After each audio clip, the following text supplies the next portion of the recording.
하나님 말씀 히브리서 11장 24절부터 26절까지 말씀입니다. 히브리서 11장 24절부터 26절까지 말씀이요.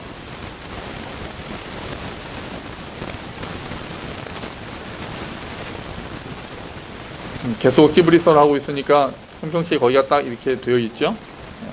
신약 366페이지에 있습니다. 히브리서 11장 24절부터 26절까지 말씀. 우리 한번 같이 읽어볼까요? 믿음으로 모세는 장성하여 바로의 공주의 아들이라 칭함받기를 거절하고 도리어 하나님의 백성과 함께 고난받기를 잠시 죄악의 낙을 누리는 것보다 더 좋아하고 그리스도를 위하여 받는 수모를 애굽의 모든 보화보다 더 큰 재물로 여겼으니 이는 상 주심을 바라봅니다. 아멘. 할렐루야. 또 한 주간 건강하셨습니까? 또 이렇게 우리가 그냥 뵙고 또 인사를 못 드려도 또 몇 분은 이번 주에 좀 뵙기도 했고요. 이렇게 함께 예배 드릴 수 있다는 것만 해도 감사하다는 그런 댓글들을 하시잖아요. 네, 맞습니다. 또 예전 같았으면 이렇게 흩어져서는 예배를 드리지 못했을 텐데 또 인터넷이라는 게 생기고 스마트폰이라는 게 생겨서 이렇게라도 예배 드릴 수 있으니까 감사합니다. 우리가 계속 믿음에 대해서 우리가 보고 있는데요. 지난주에는 모세 부모님의 믿음에 대해서 봤습니다. 모세 부모님이 누구였습니까? 아빠는 아므람, 엄마는 요게벳. 아므람과 요게벳이 모세의 부모였죠. 모세의 부모의 믿음이 어떤 믿음이었습니까? 일단 그 부모가 믿음의 눈을 가지고 있었다. 그래서 모세를 보고 토부했던 것을 볼 수 있었다. 모세를 향한 하나님의 뜻, 또 하나님의 섭리 이런 것들을 볼 수 있는 눈을 가지고 있었다. 그래서 믿음은 우리 또한 믿음의 눈을 가지게 해달라고 우리가 결단하고 그렇게 기도했었습니다. 믿음의 눈. 그 다음에 두 번째는 뭐였습니까?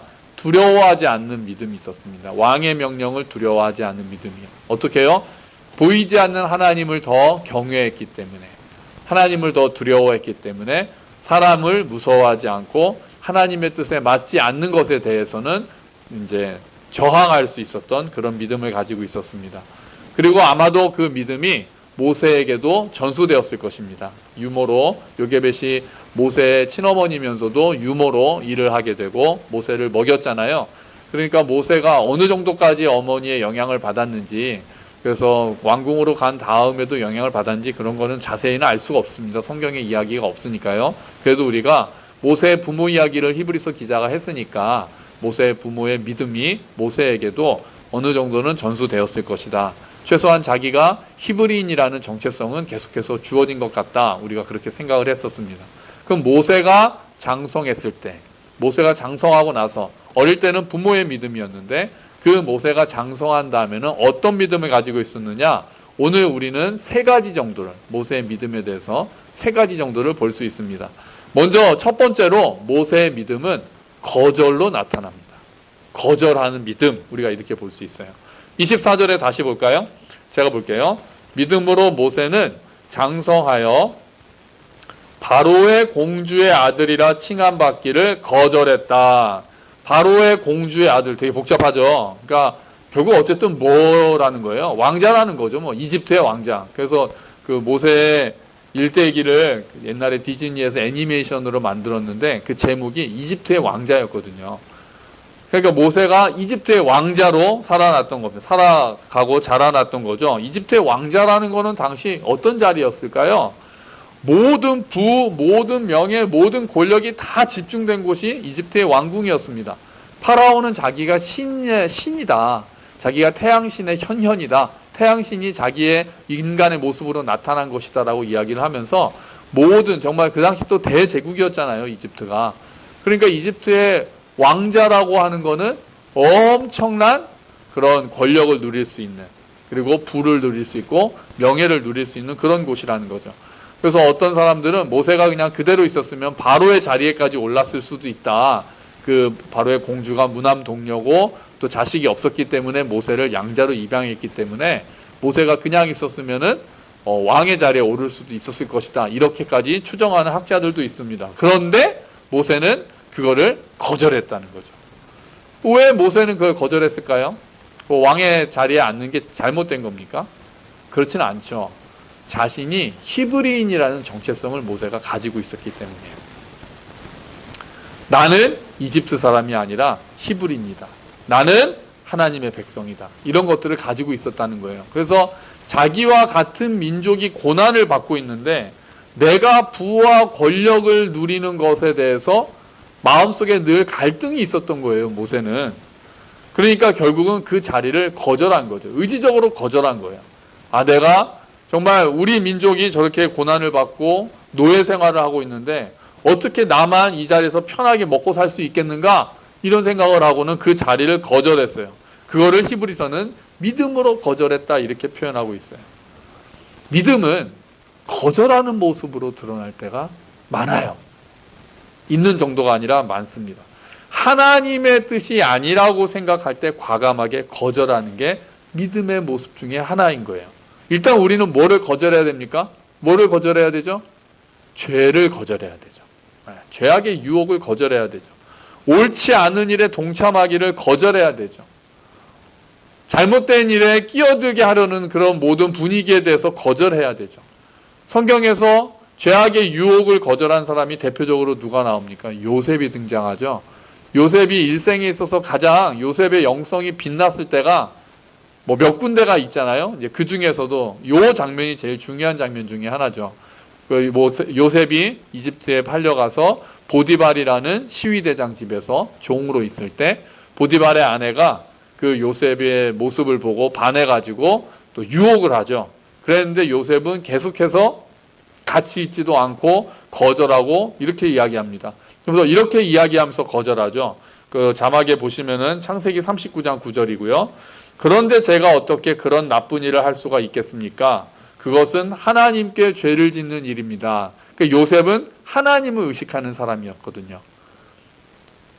그러니까 그 주인의 아내가 아무도 보지 않는 데서 유혹한다고 할지라도 모세는 하나님을 의식하고 하나님 앞에서 살아가는 사람이었기 때문에 내가 나쁜 일을 하는 것은 하나님께 죄를 짓는 거다라는 마음을 가지고 있었던 거예요. 그래서 그 유혹에 대해서 거절하는 거죠. 죄의 유혹을 단호하게 거절하는 믿음을 보였던 겁니다. 또 다니엘과 세 친구들도 거절하는 믿음이 많이 나옵니다. 처음으로 뭐를 거절하죠? 다니엘과 세 친구 바벨론에 잡혀갔을 때 그 바벨론에서 그 아이들을 그렇게 잡아온 포로 아이들을 키우기 위해서 왕의 음식을 그래서 그냥 맛있는 음식을 많이 줬겠죠. 근데 문제가 뭐였습니까? 그 음식들이 우상 숭배하는데 사용됐던 문제라는 거예요. 제사 음식들이라는 문제가 있었어요. 그랬더니 다니엘과 그 세 친구가 자기를 더럽히지 않으려고 그것을 거절합니다. 그리고는 물과 채소만 주십시오라고 이야기를 하죠. 그러니까 그 환관이 막 걱정합니다. 야, 나중에 너네 데리고 가서 왕 앞에서 또 그동안 교육받은 모습을 보여야 되는데 다른 애들은 다 고기 먹고 술 먹고 그래가지고 그냥 막 살찌고 건강해지고 얼굴의 색깔도 좋아지는데 너네만 그냥 채소랑 물 먹는다고 쪼그라들어가지고 꾀죄죄하면은 내가 문책 받을 거야. 안 된다라고 했는데 다니엘이 그렇게 얘기하죠. 한번 시험해 보라고. 그래서 며칠만 시험해 보라고 해서 그렇게 해서 물과 채소를 먹었더니 오히려 더 빛이 났더라. 그래서 왕의 음식을 거절하는 모습으로 나왔죠. 그 다음엔 또 뭐를 거절합니까? 네, 하나님 이외에 다른 것에 절하는 것을 거절합니다.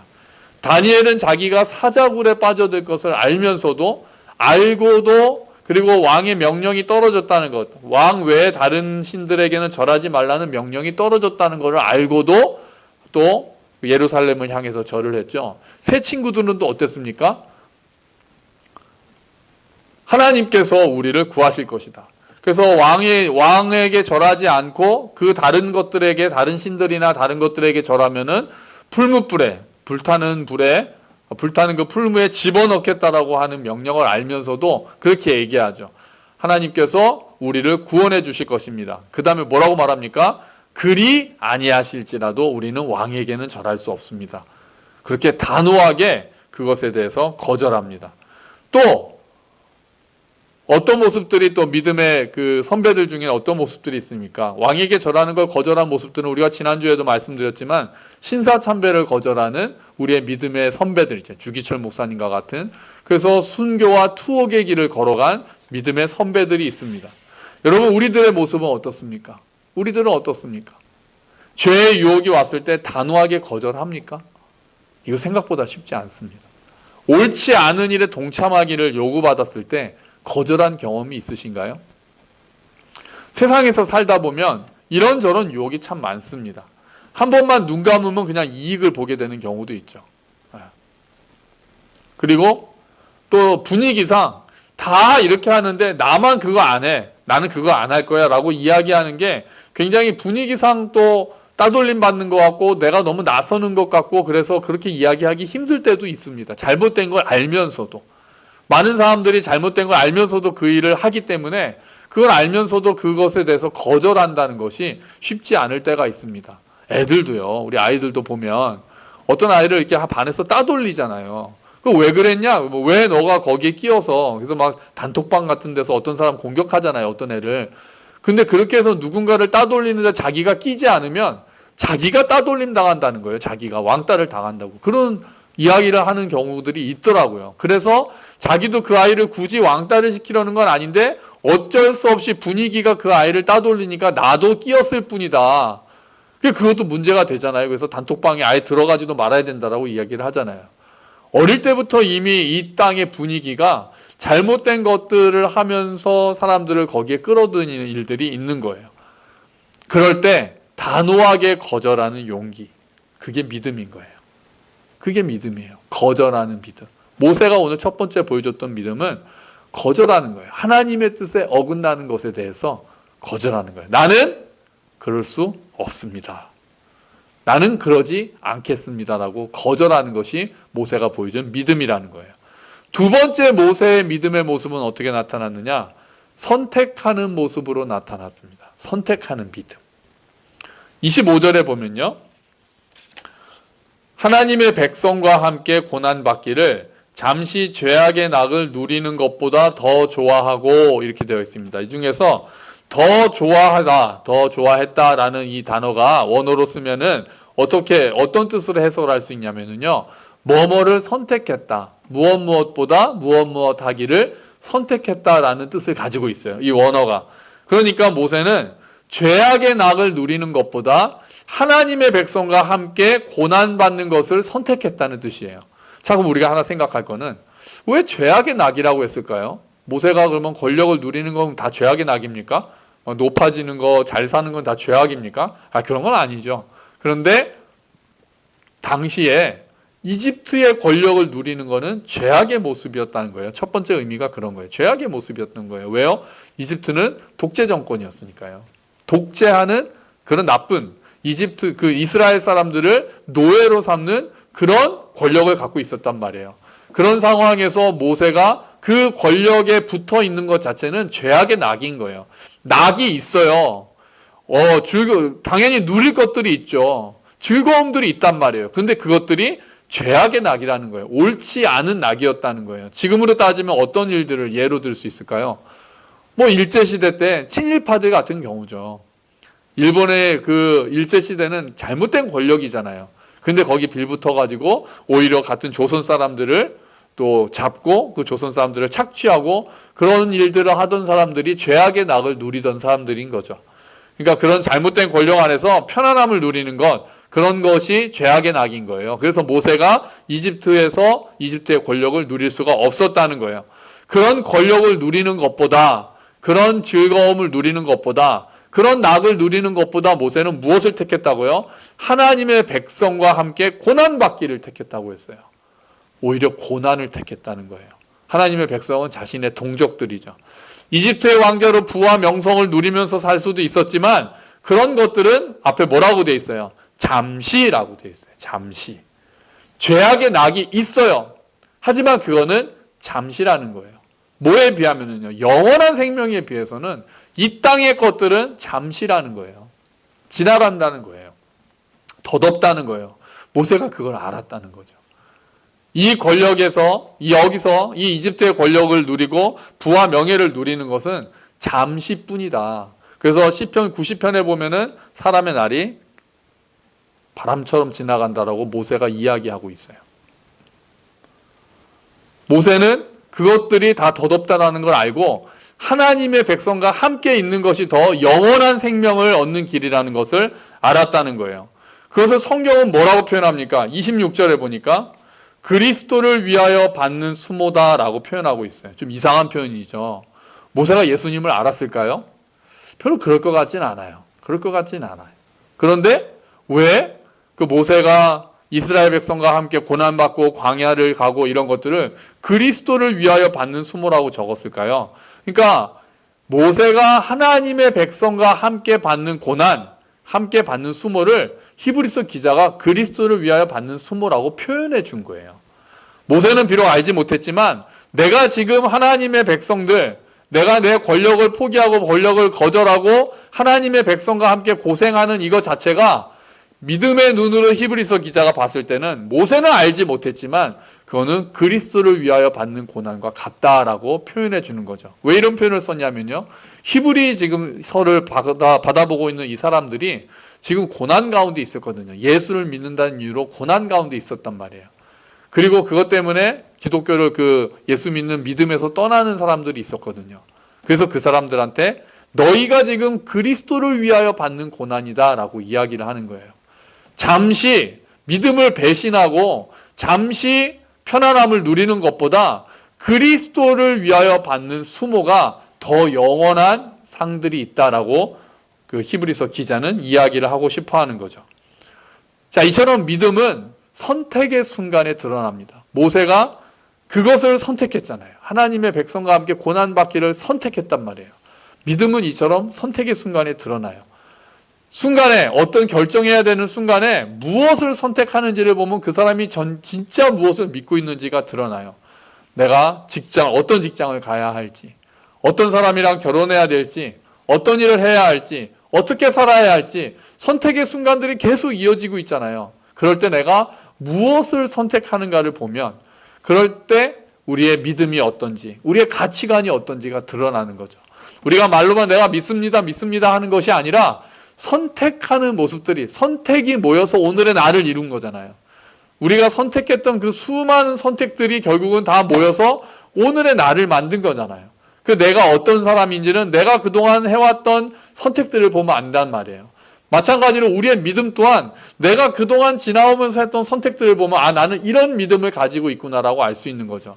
선택의 순간마다 하나님의 뜻이 무엇일까를 고민하고 하나님께서 어떤 것을 기뻐하시는가를 고민하고 선택하는 사람은 믿음의 사람이라고 할 수 있겠지만 내가 하나님을 믿는다고 하면서 무언가를 선택할 때마다 세상의 조건만을 따르고 나의 편안함만을 따르고 있었다면 그것은 믿음의 모습이 아닌 거죠.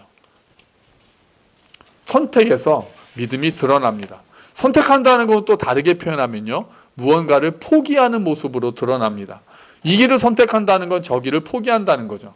그러니까 그게 꼭 잘못된 길이어서 아까 그건 거절한다고 그랬잖아요. 죄의 유혹을 거절한다고 그랬잖아요. 근데 여기서 포기는 그게 잘못되어서 이렇게 버린다는 게 아니라 이것도 괜찮지만 더 큰 하나님의 영광을 위해서, 더 큰 하나님 나라를 위해서 더 하나님을 기쁘시게 하는 일이 무엇인가를 생각하고 그 길을 선택하는 것을 포기라고 이야기하는 거예요. 예수님을 만난 사람들은요.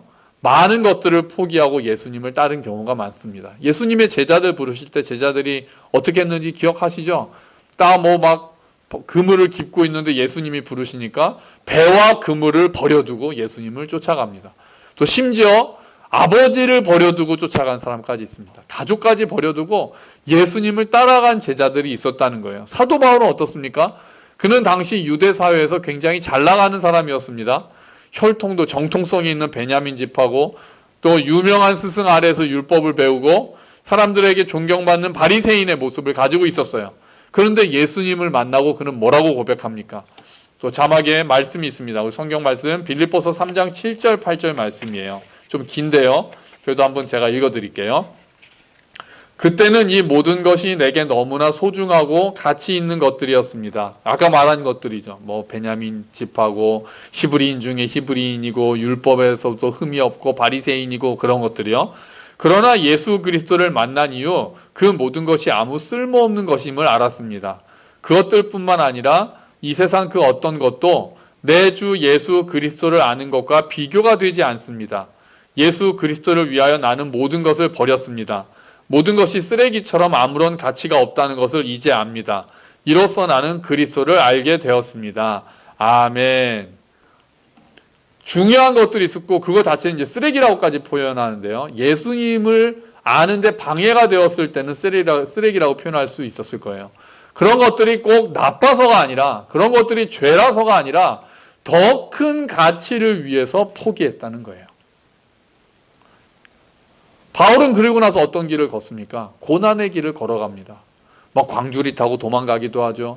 매를 맞기도 하죠. 배고프기도 하죠. 헐벗기도 하죠. 줄이기도 하죠. 난파당하기도 하죠. 그러면서도 복음을 전하는 고난의 삶을 바울은 살게 됩니다. 그게 더 가치 있는 일이었기 때문에 그래요.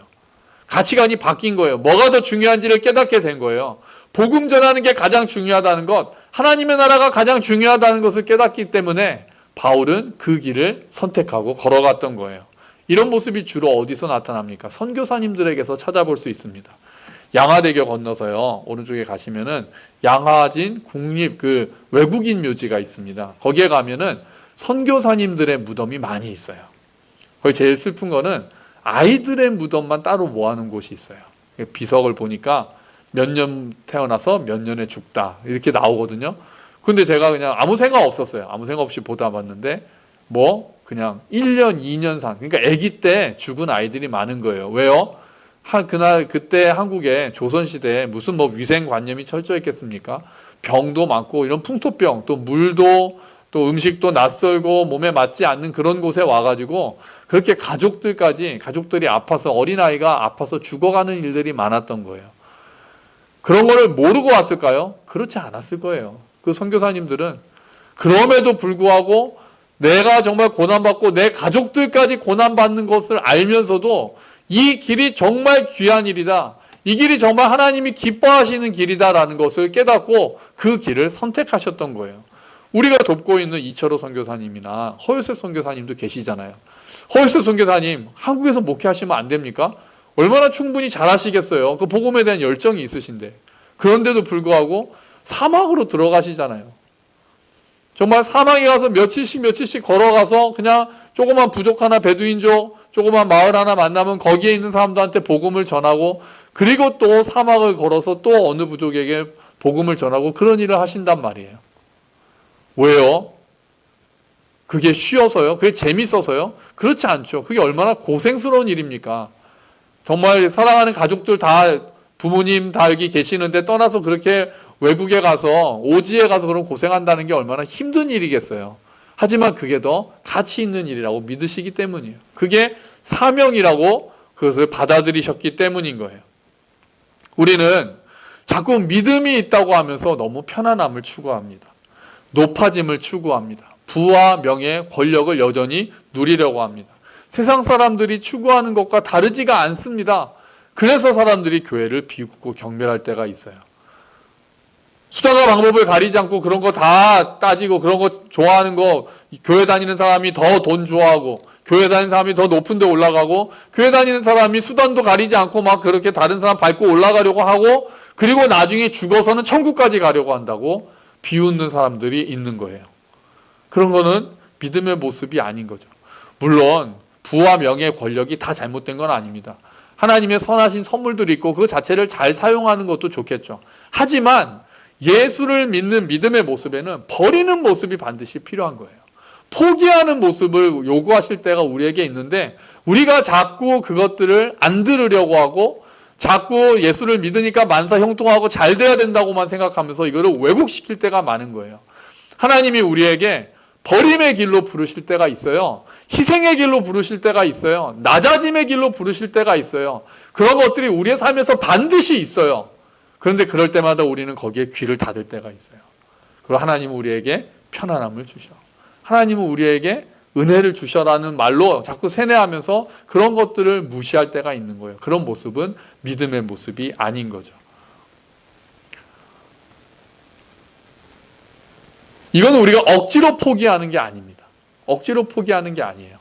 26절에서 모세는 그리스도를 위해 받는 수모를 애굽의 모든 보화보다 더 큰 재물로 여겼다 그래요. 깊이 생각해 본 거예요.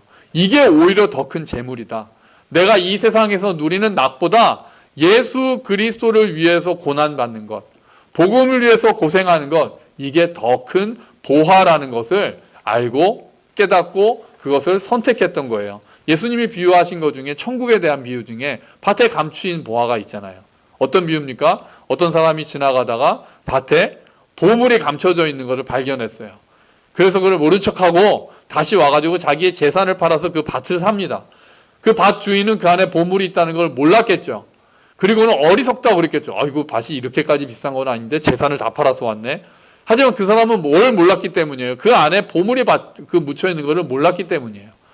천국은 그런 것 같다고 그랬어요.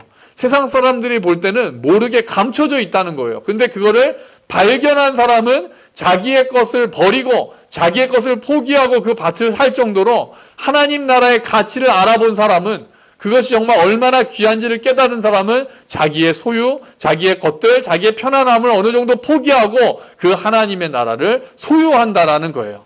그게 믿음의 눈이고 그것이 믿음의 선택인 거죠. 무엇이 더 진짜 보물인지를 깨닫는 믿음의 눈이 열렸다고 볼 수 있는 거예요.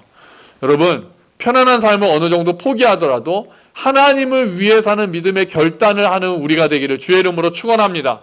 나를 위해서 사는 것에 만족하는 것이 아니라 하나님이 우리에게 베풀어 주신 은혜에 감사하고 다른 사람을 섬기고 복음을 전하는 삶을 살겠다고 결단하시기를 주의 이름으로 축원합니다. 아멘. 마지막으로 모세가 보여주는 믿음의 모습은 바라보는 믿음이에요. 아까 처음엔 뭐였어요? 거절하는 믿음이었죠. 두 번째는요, 선택하는 믿음이었어요. 세 번째는 바라보는 믿음이에요. 모세가 이렇게 죄악의 삶을 거절하고 편안한 삶을 포기하고 하나님의 백성과 함께하는 고난의 길을 선택했던 이유가, 선택할 수 있었던 것이 무엇 때문이라고 이야기합니까? 26절에 보니까 이는 상 주심을 바라봄이라 라고 이야기를 합니다. 그러니까 믿음은 이처럼 상 주시는 하나님을 바라보는 거예요. 우리 성경 말씀 볼까요? 히브리서 11장 6절. 우리가 처음에 첫 부분에서 앞부분에서도 이 말씀을 했는데요. 믿음이 없이는 하나님을 기쁘시게 하지 못하나니 하나님께 나아가는 자는 반드시 그가 계신 것과 또한 그가 자기를 찾는 자들에게 상 주시는 이심을 믿어야 할지니라. 아멘. 여기서 바라보았다고 그랬잖아요. 상 주시는 일을, 상 주심을 바라봤다고 하는데, 바라본다는 것은 지속적으로 주목한다는 거예요. 계속해서 생각하고 계속해서 그거를 주목했다는 거예요. 하나님께서 주시는 그 상, 그거를 모세가 믿음의 눈으로 볼 수 있었기 때문에 이 세상 것들을 포기하고 그 고난을 선택할 수 있었다는 거죠. 바울은 또 빌립보서에서 뭐라고 말합니까? 이렇게 이야기합니다. 그리스도 예수 안에서 하나님께서 위로부터 부르신 그 부르심의 상을 받으려고 목표점을 바라보고 달려가고 있습니다. 아멘. 그러니까 바울은 이걸 표대를 향하여, 우리 개정개혁은 그렇게 개혁개정은 그렇게 나와 있잖아요. 표대를 향하여 달려간다. 부르심의 상을 받으려고. 그러니까 믿음의 길을 달려가는 사람들을 하나님께서 다 지켜보시고 하나님께서 마지막 날 그를 맞이하실 때 상을 주신다는 거예요. 어떤 상을 받을까요? 잘 몰라요. 어떤 상인지는 잘 몰라요. 뭐 진짜 막 2층 집이 있고 뭐 거대 궁궐이 있고 전도하는 사람은 뭐 조그만 집에 살고 그렇게 될지 그건 잘 모르겠어요. 개인적으로는 뭐 그러지는 않을 것 같다는 생각은 있는데, 어쨌든 그 성경은 상급에 대해서 이야기를 하고 있어요. 더 하나님이 그냥 크게 칭찬하시고 한번 크게 안아주실지 그것만 해도 뭐 어마어마한 상이 되겠죠. 어떤 상일지는 잘 모르겠어요. 하지만 상이 있다는 거예요. 믿음의 길을 잘 마친 사람들, 내가 오늘 믿음의 길을 선택하고 믿음의 마음으로 거절하고 믿음의 눈으로 거절하고 믿음의 길을 선택해서 내가 작은 것들을 포기할 때 하나님께서 그것들을 보시고 하나님께서 큰 상으로 바꿔주신다는 거예요. 그날 우리가 누리는 기쁨과 영광은 우리가 받는, 이 세상에서 수고하고 받는 고난에 비교할 수 없을 거예요. 여러분, 우리가 하나님의 상을 바라보기를 소망합니다. 뭐 꼭 상 받아야 되나? 뭐 상 받으려고 이렇게 봉사하는 거는 좀 유치한 거 아니에요? 뭐 그렇게 이야기하기도 하는데요. 글쎄요, 저는 우리의 문제는 하나님이 주시는 상에 대해서 너무 생각이 없다는 것 같아요. 물론 그 상은 이 땅에서 또 베풀어질 수도 있겠지만 더 큰 상은 마지막 날 주어지지 않겠어요? 이 땅에서 내가 오늘 고생하면은 또 금방 고생 끝에 낙이 올 거야. 이런 상을 하나님께서 이 땅에서 주시기도 하지만 어떤 사람들은 이 땅에서는 계속 수고하고 바울과 같이 계속 수고만 하고 정말 천국에서 하나님께 큰 상을 받는 사람들도 있단 말이에요. 그것들을 바라보는 거죠. 근데 우리는 하나님이 주실 그 마지막 날의 상에 대해서 너무 생각이 없는 경우가 많아요. 그 상에 대해서 욕심을 내면 좀 좋겠어요. 뭐 좀 유치하더라도 괜찮아요. 그 상을 바라보고 내가 정말 하나님이 주시는 상을 받아야 되겠다라는 그런 마음을 품고 오늘 하루 내가 더 수고하는 거예요. 더 낮아짐에 힘쓰는 거예요. 더 포기하는 거예요. 하나님께서 더 큰 상으로 채워주실 것을 믿고 오늘 더 낮아지고 포기하고 버리는 삶을 사는 것이 믿음의 삶이라고 이야기하는 거예요. 그게 더 큰 선한 삶이고 그게 더 큰 위대한 믿음의 삶이라고 생각을 합니다. 여러분, 모세는 거절했고 선택했고 바라봤어요. 우리들도 모세처럼 거절해야 되는 것에 대해서 두려워하지 않고 거절하고 또 더 좋은 하나님의 나라를 선택하고 상 주시는 하나님을 바라보면서 이 땅의 상은 좀 포기하는, 그래서 이웃을 사랑하고 이웃을 섬기며 하나님을 사랑하는 그런 믿음의 삶을 살게 되기를 주의 이름으로 축원합니다. 아멘. 제가 기도할게요. 하나님 아버지, 감사합니다. 모세의 믿음은 버리는 믿음이었습니다. 거절하는 믿음이었습니다. 그리고 더 좋은 것을 선택하는 믿음이었고 상 주시는 하나님을 바라보는 믿음이었습니다. 주님, 오늘 우리의 모습을 생각합니다. 우리가 무언가를 버린 적이 있습니까? 그런 적이 있을까요? 정말 내가 이것들이 좋은 거지만 하나님 나라를 위해서 이것을 내가 포기하고 하나님께 바치겠다. 이것을 내가 포기하고 더 수고하겠다. 편안함을 버리고 이웃을 위해서 희생하고 사랑하겠다라고 우리가 마음먹었던 적이 있는지 생각해 보면 부끄럽습니다. 주님, 우리가 또한 때로는 단호하게 거절해야 될 때가 있음을 알고 거절할 수 있는 용기를 주님 허락해 주시옵소서. 우리가 버릴 수 있는 믿음을 주님 허락해 주시옵소서. 우리가 상 주시는 하나님을 바라보고 이 땅의 상에 연연하기보다는 하나님이 주시는 그 마지막 상, 그것들을 바라보고 이 땅의 것들을 포기할 수 있는 그런 믿음의 눈을 열어 주시옵소서. 하나님, 모세가 결국은 하나님 나라의 백성과 함께 고난받는 것을 선택해서 갔던 것처럼 우리 또한 낮아지기를 원합니다. 이 땅에서 하나님께서 주신 것들 귀하게 누리고 선하게 사용할 때도 있겠지만 또 하나님께서 그것을 버리라고 명하실 때, 떠나라고 명하실 때 우리가 그 자리를 떠나고 하나님께서 주시는 것들을 감사하며 또 주신 것들에 감사하고 누리면서 또한 또 버리고 포기하며 낮아지는 삶을 살 수 있도록 주님 은혜를 베풀어 주시옵소서. 감사합니다. 주님, 이 모든 말씀 예수 그리스도의 이름으로 기도합니다. 아멘.